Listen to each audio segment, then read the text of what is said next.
Translation.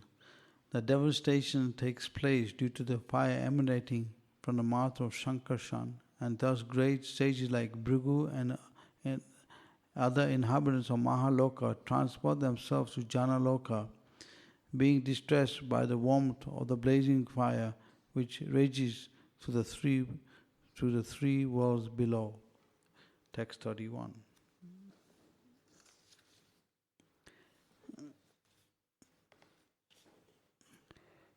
Tavatri Bhavanayam Asadya Kalpayanta Dita Sindhuva Palayante Utkiratapyo Chanda Vita Manaya. At the beginning of the devastation of all the seas overflow, and the hurricanes winds blow very violently. Thus the waves of the seas become ferocious, and in no time all the three worlds are full of water. Srila Prabhupada's purport. It is said that the blazing fire from the mouth of Shankarsan rages for 100 years of the demigods, or 36,000 human years.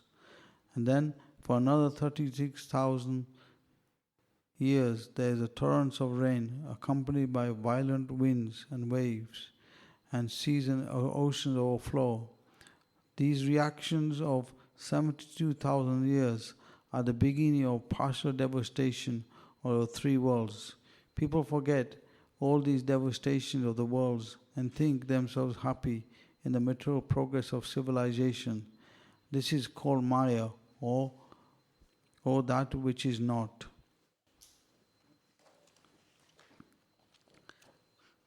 Okay. O Srimad Bhagavatam, O nectar of the form of the ocean of all Vedic literatures, O prominent transcendent fruit of all Vedas, O you who are enriched with the jewels of spiritual philosophical conclusions, O you who grant spiritual vision to all the people of the world, O life breath of Vaishnava devotees, O Lord, O Lord, you are the sun which has arisen to dispel the darkness of the Kali Yuga. You are actually Krishna who has returned among us. O Srimad Bhagavatam, I offer my respectful obeisances unto you. By reading you, one attains transcendental bliss, for your symbols rain pure love of God upon the reader. You are always to be served by everyone, for you are the incarnation of Krishna. O Srimad Bhagavatam, O my only friend, O my companion, O my teacher, O my great wealth, O my deliverer, O my good fortune, O my bliss, I offer my respects unto you.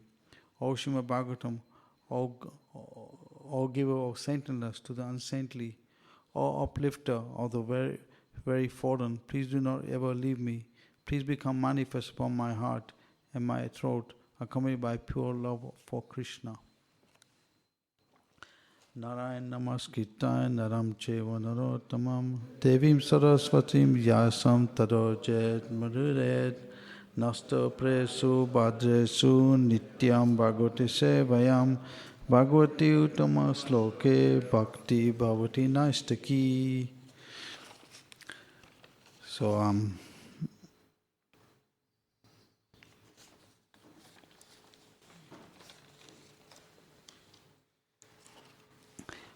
I was reading the glories of Lord Balram's appearance, and Lord Shankarshan is expansion Lord Balram. Shankarshan carries the unlimited universes on his hoods like mustard seeds. So, considering the appearance of Lord Balram, it says that his name is Shankarshan because he unites the two families of the Yadus and Kurus.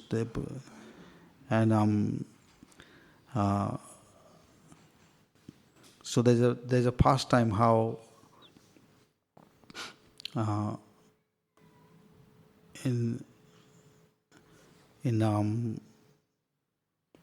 pastime with in the Krishna book is given how one of Krishna's queens, her son marries Duryodhana's daughter Lakshman. He kidnaps her.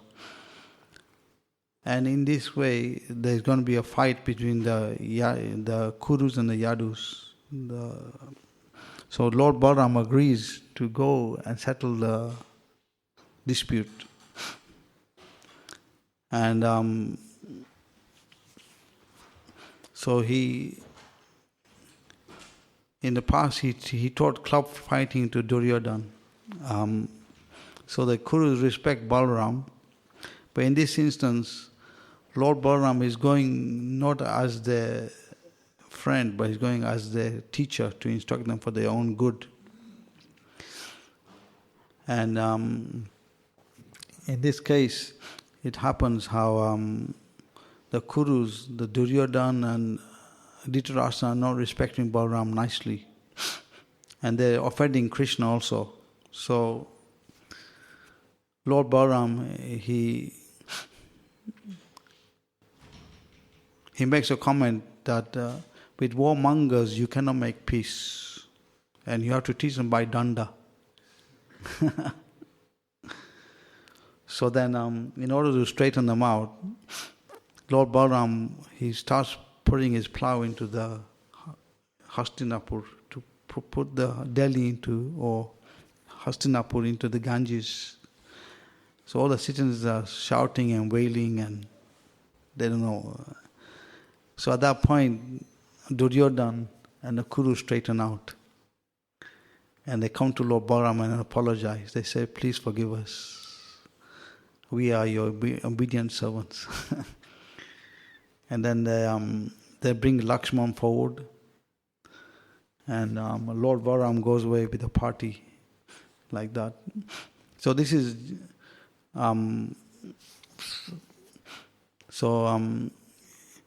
in the Garga Samhita, it explains those who worship Lord Nityananda, Lord Balaram, they will be protected from their enemies. In this case, it happened like, I forget the name of the son, but anyway, it's commented that he wasn't very good, nicely behaved, this son who kidnapped Lakshman, one of the queens. But the fact that he took shelter of Balaram, he got protected. And everything worked out nicely.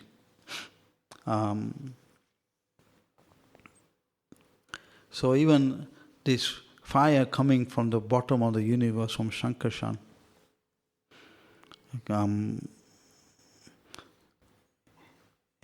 is coming to give to show the living entity a reminder that this is not your home. You don't belong here. Your home is with Krishna in the spiritual world. So,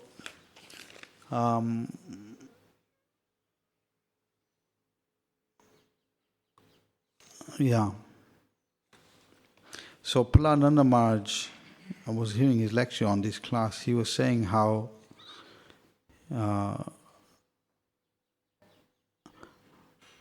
so he made a few comments in his lecture. He said, we can see in the world today how, because people are interfering in nature's laws, how global warming is happening, heating is going up every day, every year, and they're digging holes into the earth to get oil. So that's affecting the ice caps melting very fast. One devotee was commenting, he was saying he went to the Himalayas some years back and you could see a lot of snow was there. But going back this time, there was no snow. Snow had melted.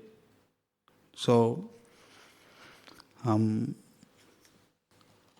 Maharaj was commenting in this lecture saying how it rained 1 year for 7 days in Vrindavan. It rained 7 days.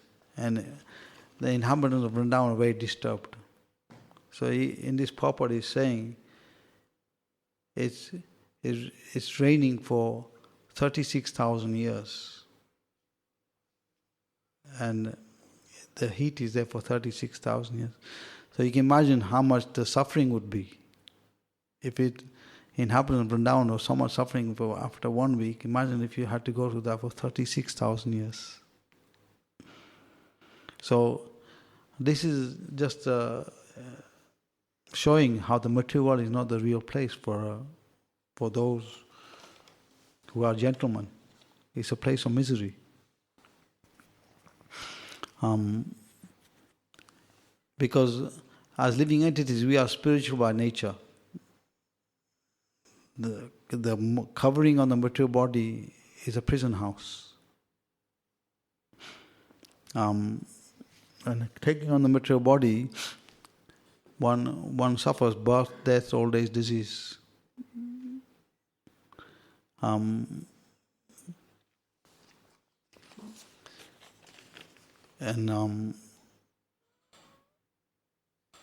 So, in one of the lectures, Prabhupada explained how we have to learn to identify with the permanent and not with the impermanent.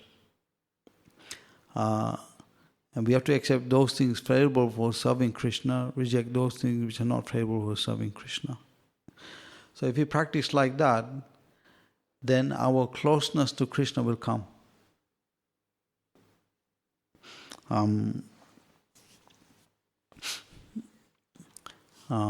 Srila Bhaktivinoda Thakur makes a comment, similar. He says how, because of our material attachments, our vision to Krishna gets blocked. So,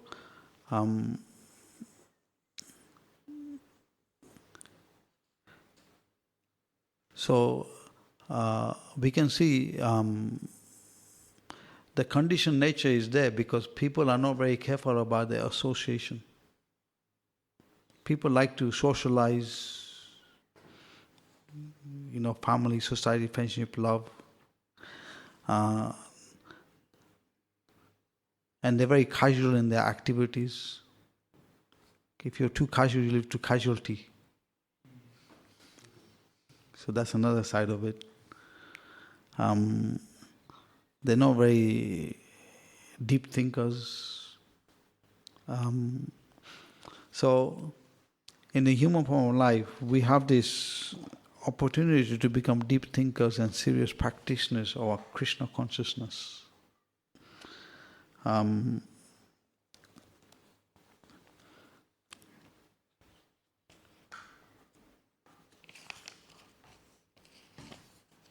It is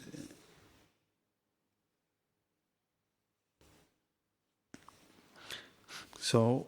There's a letter by Srila Prabhupada. He says, "The whole world is Krishna's property. The material world is a field of activities for the corrupt conditioned souls who desire to enjoy imitation of the Supreme. For them, Krishna gives them facilities for material enjoyment, but he wants the conditioned souls, after finishing their material enjoyment, to come back to him with bitter experience of material existence."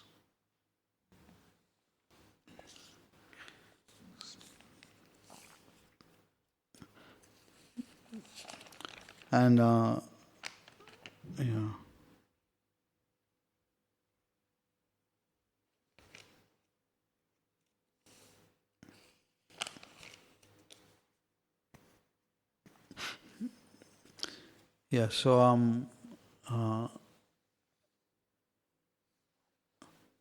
when we speak about Krishna and his incarnations, Krishna is never alone. Just like a king or government, when they go anywhere, they're never alone. They're with their secretaries, ministers. So when you speak about Krishna, he's always with his entourage.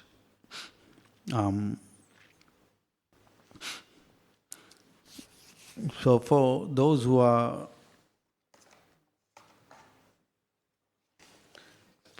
beginning in Krishna consciousness,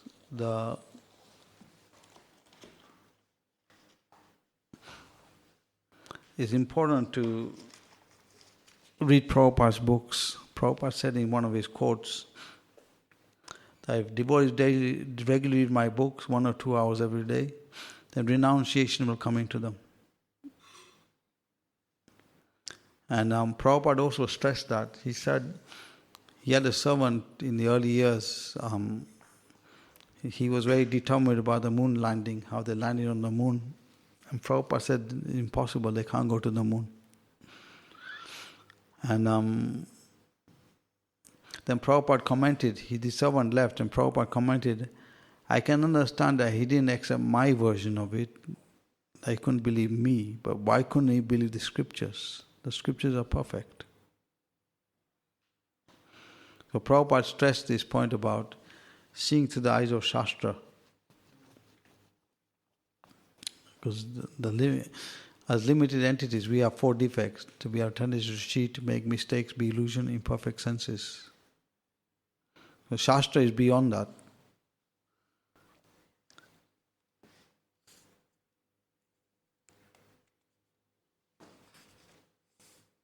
And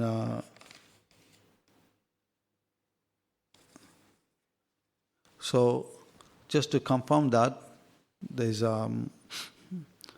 it says, similarly by hearing and chanting the voices of Srimad Bhagavatam, one can become purified. Whatever knowledge exists in the world is present in Srimad Bhagavatam. It includes literature, poetry, astronomy, philosophy, religion, and love of Godhead. Srimad Bhagavatam Prananam Amalam. If one simply reads Srimad Bhagavatam, he gains the topmost education. For if one studies Srimad Bhagavatam, he will be well versed in every subject matter. Even if one does not understand the single word of the mantras of the Srimad Bhagavatam, the vibrations themselves have such power that simply by chanting, one will be purified. Shrimantam Svakata Krishna Punya Samana Ketanam. The word Punya means pious, Samana means hearing, and Ketanam means chanting. One who chants and hears the verses of Srimad Bhagavatam becomes pious automatically. To become pious, one generally has to endeavor a great deal. But if one simply hears the verses of Srimad Bhagavatam or Bhagavad Gita, one becomes pious automatically. Therefore, it is a rigid principle in every temple of our Krishna conscious movement that they must be daily classes on hearing and chanting. So,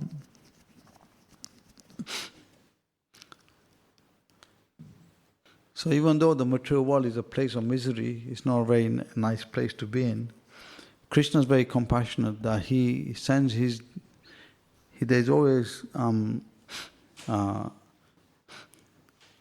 the devotees, Tulsi, Ganga, and Srimad Bhagavatam manifest. These are direct manifestations of the Lord that they don't need any installation. The deity needs installation to be fully manifest. So we can see how Krishna's compassion is there for the conditioned souls, that He's manifesting in these 4 ways at all times.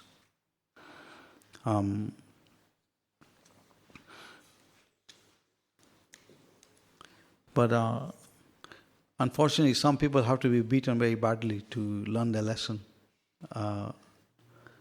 And Premana Prabhu tells a story how he met this one person on the street doing books one time. And this person owned a business, he had a family, but he didn't take the book at that time. But then his business failed, his family left him, he became very depressed. And he went to the train station where he was lying on the train tracks thinking that a train will run over him. He lay 2 hours. Then he came up and nothing happened. Then he met Premana Prabhu after 15 years. And then Premana Prabhu, he recognized Premana Prabhu. Prabhu said, I met you some years back. And then he said, I can't understand what happened in my life. My business failed, my family left me. I feel I have no aim in life, I'm lost. And I was going to, planning to commit suicide and hoping the train will go over me, but nothing happened.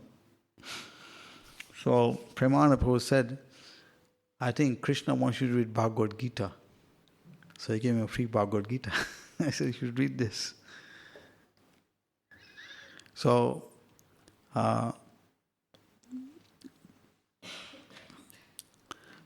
from this lesson we can learn that if we approach things our way, it'll take a long time to get purified. He tried to approach it his way. Whereas I read this story by Chaitanya Charan Prabhu. There was one person in Atlanta, and he was married. He had two children.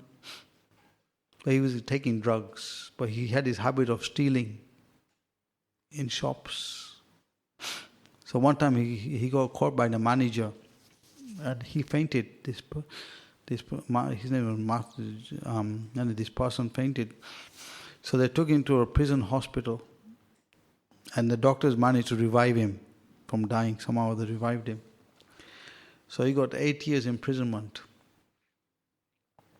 So he made a vow, I'm not going to have nothing to do with God. So then in the prison, in American prison, it's very difficult to survive. It's not very good. So even the government, they don't know how to deal with these prisoners. So they get different groups to give lectures to them. Christian group, Buddhist group, like that. So he was listening to them, but he couldn't get proper answers. So at some point he started to pray within very deeply. He said, Jai Shri Shri Radha Gokulananda Ki Jai.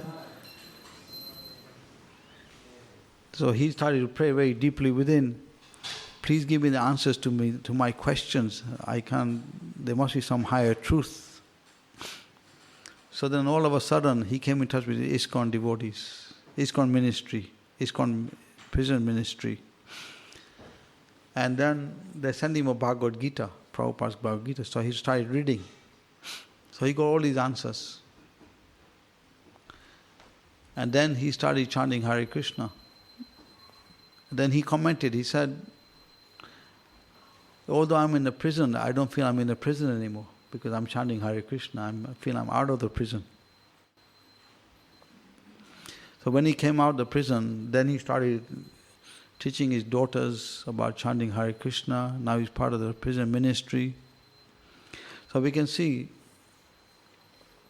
through proper knowledge, and if we pray sincerely, there's English saying, God helps those who help themselves. So,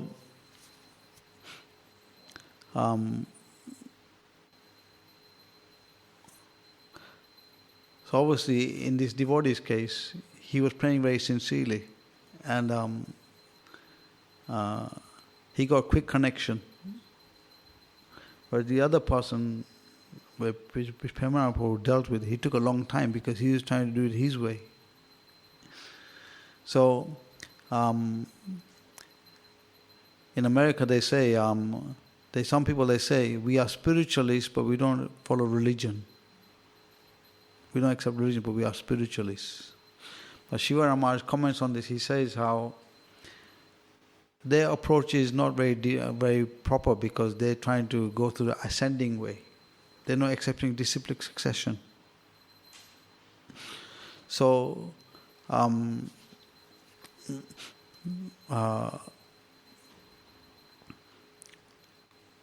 the proper way accepting the disciplic succession. So obviously that's the difference between this devotee in Atlanta. He went through the line of praying sincerely and was ready to accept the line of disciplic succession of authorities.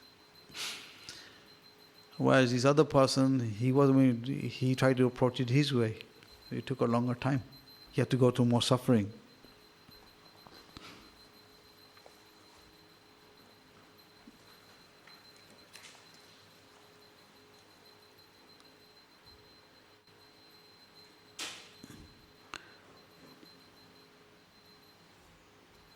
So,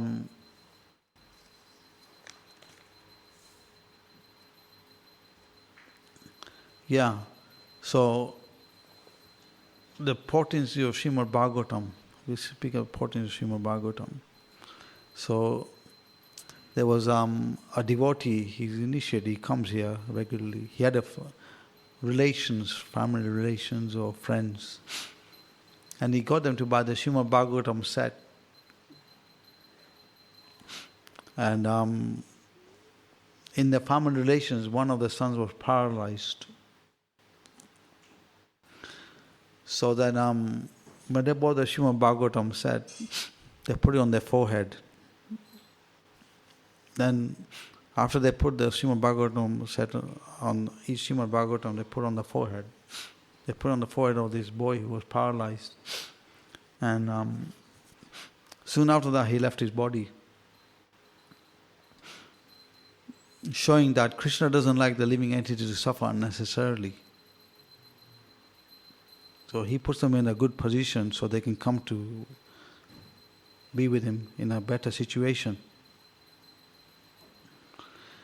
But the thing is, to have that faith in Krishna is not so easy. In the Bhagavad Gita, it says, in the 18th chapter, Prabhupada comments, to have that faith in Krishna, it requires many previous lives of austerities.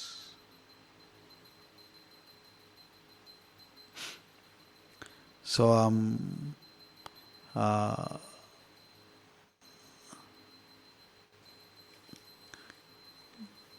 I met someone a few days back. He bought a Srimad Bhagavatam, said one of his brothers suffers from ulcers or something.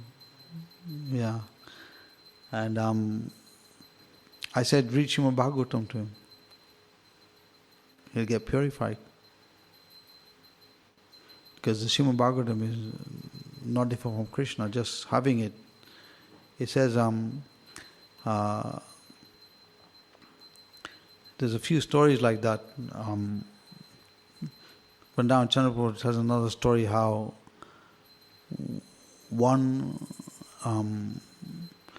the mother was religious, the father wasn't religious. The son,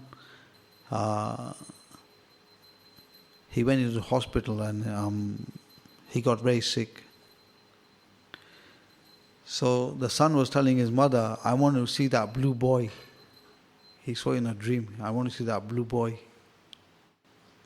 Apparently this devotees came to his house to offer him the Srimad Bhagavatam set. But somehow it didn't come because in the family there's always, maybe the father didn't agree. But in this case, the son had his dream. And he told his mother, I want to see that blue boy. So the father couldn't register to that, but the mother could register. And she said, oh, you're talking about the Srimad Bhagavatam set. Then in this way they got the Srimad Bhagavatam set. So we can see how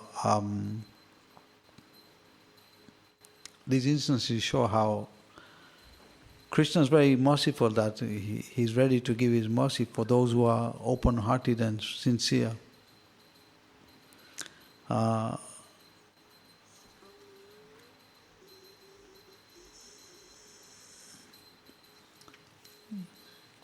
Any questions or comments?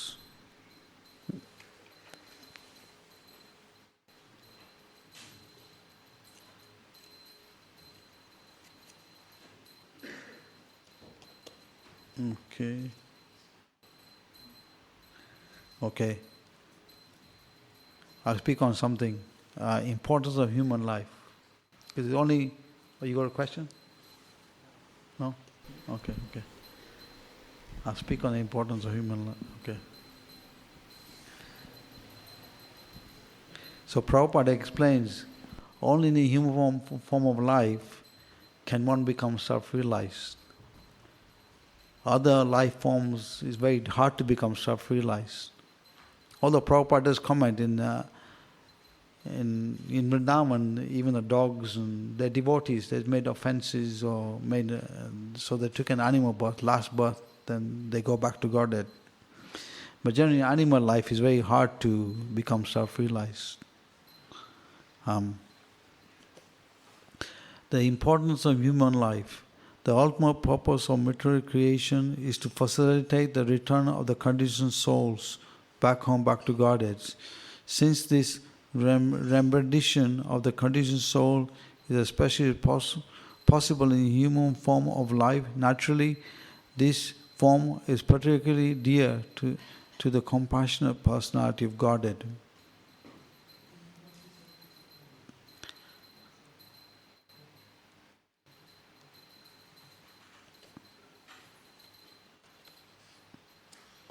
So Srila Prabhupada, he explains how someone was given the argument of overpopulation. That's why there's all disturbance in the world and like that. Prabhupada said, this is just made up theories. It's nothing, there's no, according to the Shastric point of view, there is 8,400,000 species of life, and the 400,000 human species, only out of the 400,000, only some are, very few are civilized. The majority, the other 8,400,000, they're being maintained by Krishna. You don't see in the animal kingdom starvation, everything's being looked after, everyone's getting their needs. It's just the so-called civilized human society, they're causing disturbance. And because of that disturbance, then it affects everything else. So for the sincere practitioners, if they read Srimad Bhagavatam every day and they discuss it,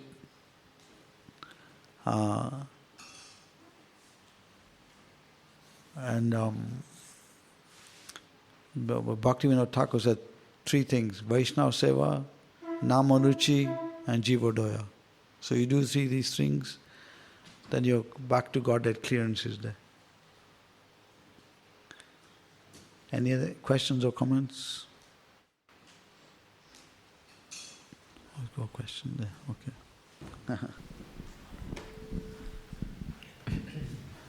Hare Krishna. Prabhu. You're saying that being casual leads to casualty. Yeah, I heard that. There's a saying. What does it mean to be too casual, and how can we be more serious? You have to be thoughtful, isn't it? If you're thoughtful, you don't do things just out of emotions, isn't it? You think about something, how it's going to serve Krishna's purpose. Right? That's how you do it. That's the difference between devotees and non-devotees. Devotees are thoughtful, when they do something. They don't just do it for the sake of doing it. They do it to see whether it's going to please Krishna and the devotees. Non-devotees, they don't think about it. They just do it for the sake of doing it. Even,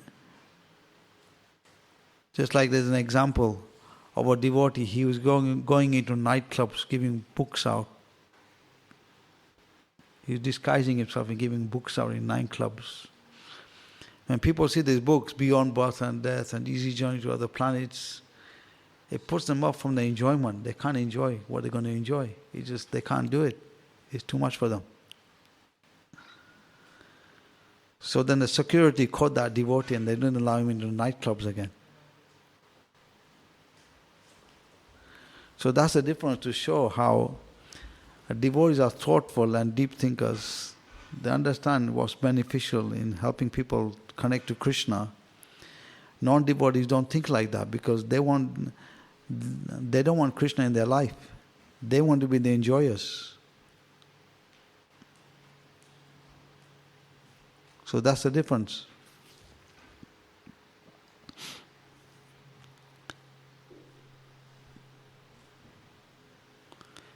Jaya. Antarashvam Bhagavatam ki jai. Prabhupada ki jai.